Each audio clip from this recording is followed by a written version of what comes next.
جناب عیسیٰ ہیں، جناب یحییٰ ہیں، جناب اسحاق ہیں، یہ تو بچپن میں اعلان کر رہے ہیں کہ میں نبی ہوں. توجہ چاہتا، میں نبی ہوں.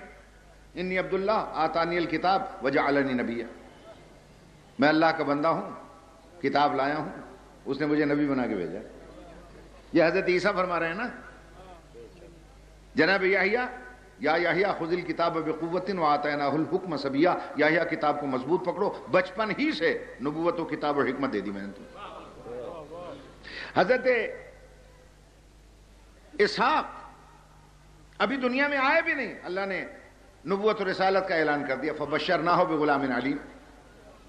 توجہ چاہتا ہوں، تو جو سب نبیوں کا نبی ہے بھائی، جو سب نبیوں کا نبی ہے، وہ 40 سال تک خاموش رہتا ہے، وہ 40 سال تک چپ رہتا ہے، نہ قرآن پڑھا اس نے، نہ اعلان رسالت کیا اس نے. اور یہیں سے غلط فہمی پیدا ہو گئی ان پڑھ مولویوں کو کہ 40 سال تک پیغمبر کو نہ علم قرآن تھا نہ علم نبوت تھا. تو میں فقہ جعفریہ کے ایک چھوٹے سے طالب علم کی حیثیت سے ان سب کو چیلنج دیتا ہوں کہ اگر آپ یہ کہتے ہیں کہ نبی کو 40 سال تک نہ علم قرآن تھا نہ علم رسالت و نبوت تھا، میرا چیلنج ہے آپ 40 سال کے دوران نبی کا کوئی قول و فعل مجھے ایسا دکھا دیں جو خلاف قرآن گیا ہو یا خلاف نبوت و رسالت گیا ہو.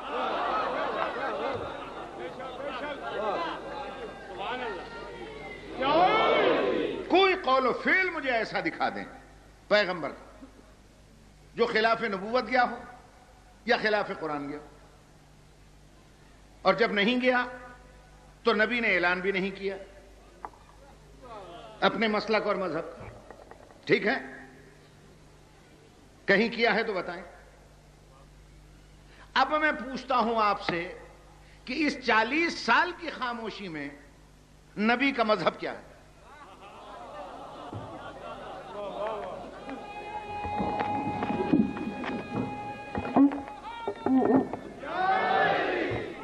میرے سنی شیعہ دوستو، بغیر کسی ذہنی تحفظ کے، جناب نقوی صاحب، میرا سیدھا سادہ سا سوال ہے کہ 40 سال تک تو پیغمبر نے اعلان نہیں کیا نا. سارے علماء مجھے مل کر بتائیں کس مسلک پہ تھے پیغمبر، کس مذہب پہ تھے پیغمبر. اگر آپ کہیں اسلام پہ نہیں تھے تو آپ خود اسلام پہ نہیں رہیں گے. توجہ چاہتا ہوں، تو آپ خود اسلام پہ نہیں رہیں گے.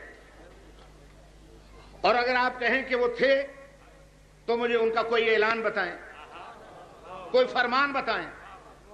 میں سمجھتا ہوں 40 سال تک خاموش رکھنے کی اللہ کی مصلحت یہی تھی تاکہ دنیا کو اس کے مربی کا بھی پتہ چل جائے کہ 40 سال کی خاموشی میں جو پیغمبر کا مذہب ہے وہی اس کی سرپرستی کرنے والے ابو طالب کا مذہب ہے.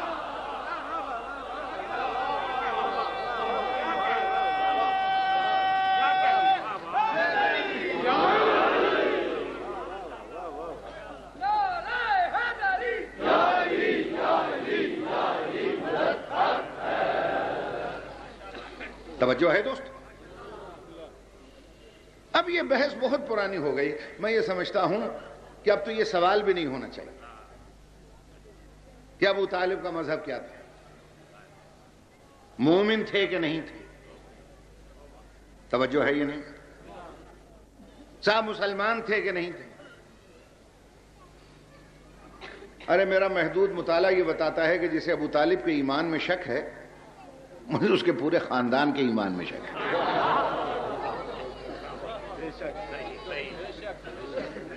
سوال یہ ہے، اب یہ بات چونکہ پوچھ لی گئی تو اس لیے میں عرض کے دیتا ہوں، ورنہ میرا ارادہ نہیں تھا اس طرف لے جانے کا آپ کو. علماء اہل سنت اور شیعہ مفکرین سب نے جہاں ابو طالب کے ایمان پر بحث کی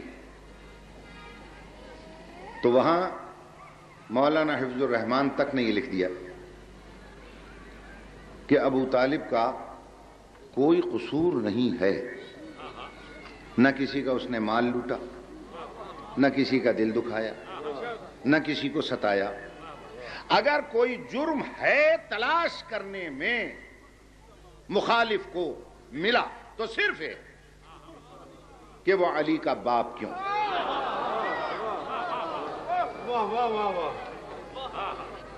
خدا کی قسم اس کے علاوہ کوئی شے ابو طالب کے لیے مورخ تلاش نہیں کر سکتا کہ وہ ابو طالب کا باپ کیوں، وہ علی کا باپ کیوں. میرے دوستو، میری دستبستہ گزارش ہے کہ اس میں ابو طالب کا تو کوئی قصور نہیں. یہ پوچھنا ہے تو اللہ سے پوچھو. بھئی کوئی کسی کا باپ بنے، کوئی کسی کا بیٹا بنے، یہ اس کے اختیار میں نہیں ہے، یہ تو اللہ کے اختیار میں. چاہے کسی کو کسی کا باپ بنا دے، چاہے کسی کو کسی کا بیٹا بنا دے، چاہے کسی کو ہندو کے گھر پیدا کر دے، چاہے کسی کو عیسائی کے گھر پیدا کر دے، چاہے کسی کو یہودی کے گھر پیدا کر دے، چاہے کسی کو اپنے گھر پیدا کر دے.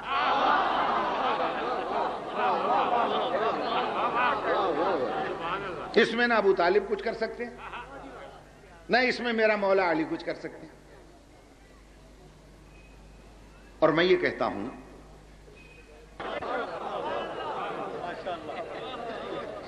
تو آپ علی سے اگر اختلاف ہے تو باپ تک کیوں جاتے ہیں؟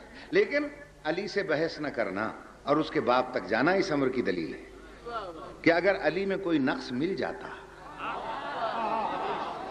توجہ ہے یا نہیں ہے، تو دنیا اس کے باپ تک نہ جاتی.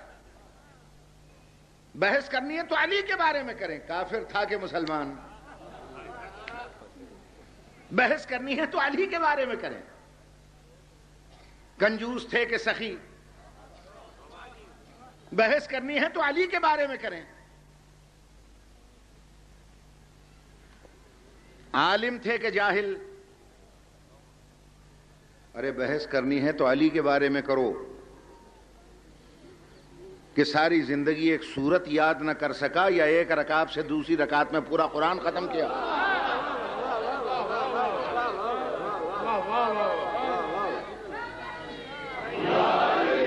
بحث کرنی ہے تو علی کے بارے میں کریں آپ کہ عالم تھے کہ کم علم تھے، سخی تھے کہ کنجوس تھے، بت پرست تھے کہ خدا پرست تھے. بحث کرنی ہے تو علی کے بارے میں کریں کہ بچپن سے اعلان اسلام کیا یا 40 سال تک انتظار کیا. ارے بحث کرنی ہے تو علی کے بارے میں کرو کہ بچپن میں سانپ کا منہ توڑ دیتا تھا یا بڑھاپے میں دیکھ کر دل چھوڑ دیتا تھا.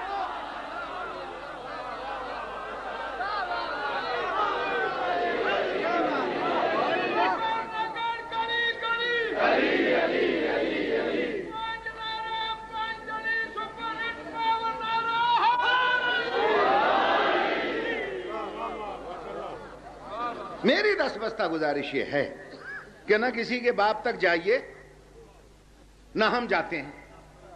میری گزارش ہے کہ آپ بھی اب چھوڑ دیں. ضرورت نہیں ہے کہ ابو طالب کے ایمان پر بحث کریں اور علی کے باپ پر بحث کریں. یہ دروازہ بند کر دیں تو اچھا ہے، اس لیے کہ اگر یہ دروازہ کھلا رکھا گیا تو ناراض نہ ہوئیے گا. میں کیا کروں، سید ہوں، رگوں میں لہو تو وہی ہے نا، وہی رگوں میں لہو ہے، اس لیے میں مجبور ہوں، اپنے لہو کی پکار پر ہی مجبور ہوں.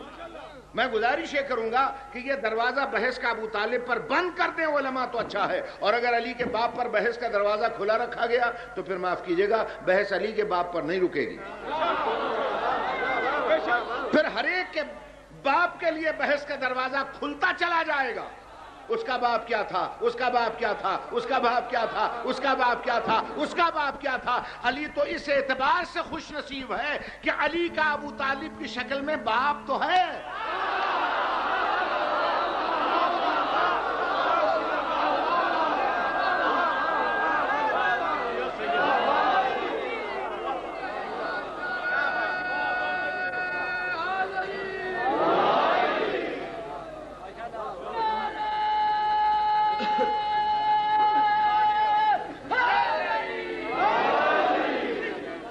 ذرا مل کے باواز بلند نعرہ تکبیر، نعرہ رسالت،